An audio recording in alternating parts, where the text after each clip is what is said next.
একটি মেয়ে অনলাইন কারোর সাথে চ্যাটিং করত, কিন্তু যখন সে মেয়েটি আসলে ওনার সাথে ভেট করে তারপরে এটা হয়।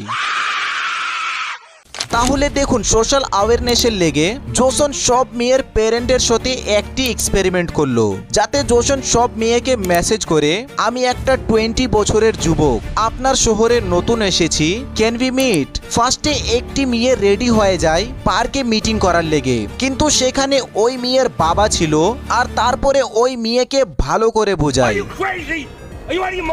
আর এটা জানে আপনি অবাক হবেন যে একটি 12 বছরের মেয়ে রুমের গেট ওপেন করে দেয় একটি অজানা যুবকের লেগে।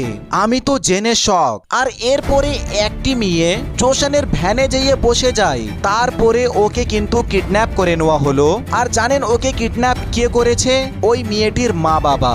তাহলে আমার অনুরোধ আছে যে কোনো আসল ইনসিডেন্ট হওয়ার আগে এই ভিডিওটি সব বন্ধুদেরকে শেয়ার করে দাও, যাতে সোশ্যাল অ্যাওয়ারনেস হয়।